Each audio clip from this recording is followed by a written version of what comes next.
দিয়ে কি আর রেস জেতা যায়? শক্তি লাগে, শক্তি। বাজি লাগাতে হলে লাগাস কন্ধ কাটার উপর। কি প্রকাণ্ড বাইক!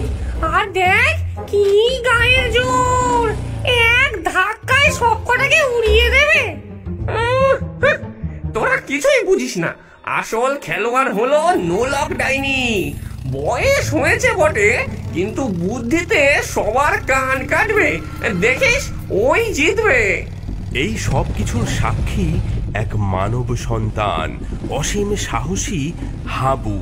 সে চুপি চুপি বাড়ি থেকে পালিয়ে এসেছে এই অদ্ভুত রেস দেখবে বলে।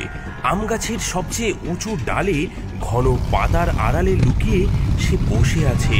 তার ছোট্ট বুকটা ভয়, উত্তেজনা আর রোমাঞ্চের এক অদ্ভুত মিশ্রণে ধুকপুক ধুকপুক করছে। স্টার্টিং লাইনে 4 জন প্রতিযোগী দাঁড়িয়ে আছে। প্রত্যেকেই নিজের বাইকে আস্ফালনে ব্যস্ত।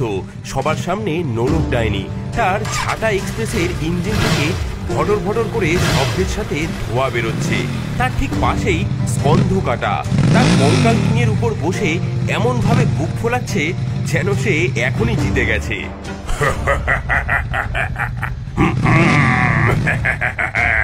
আমার কঙ্কাল কিং এর সামনে আজ কেউ টিকবি না। এর প্রতিটি হার নাম করা পালোয়ানদের, বুঝলি? তাদের অতৃপ্ত আত্মাগুলো এই বাইককে শক্তি যোগায়। কিরে কিরে ডাইনি বুড়ি, তোর এই মরচে পড়া ঝাঁটায় আজ তেল দিয়েছিস তো, নাকি মাঝপথে ভেঙে পড়ে আমার পায়ের তলায় আসবি? এই মুন্ডহীন দৈত্য, তোর মোটা মাথায় বুদ্ধিও নেই দেখছি। বয়স নিয়ে খোটা দিস না। বয়স যত বাড়ে ধারও তত বাড়ে। আমার ঝাঁটা হলো ক্লাসিক মডেল, অ্যান্টিক জিনিস।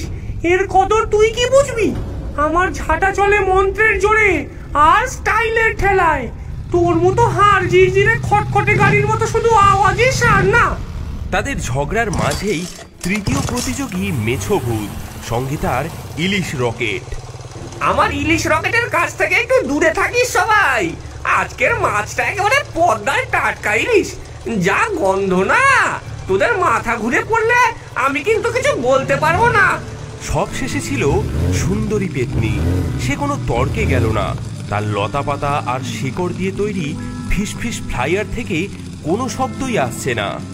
শোনো শোনো হে সাহসী ভূতের দল, শোনো এই রাতের মহাযুদ্ধের নিয়মাবলী।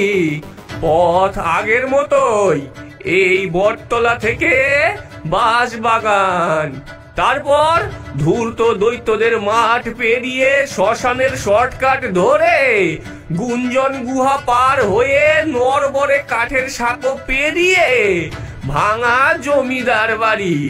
কোনো প্রতিযোগী অন্য প্রতিযোগীর গাড়ি ইচ্ছে করে ভাঙতে পারবে না, তবে বুদ্ধির প্যাচে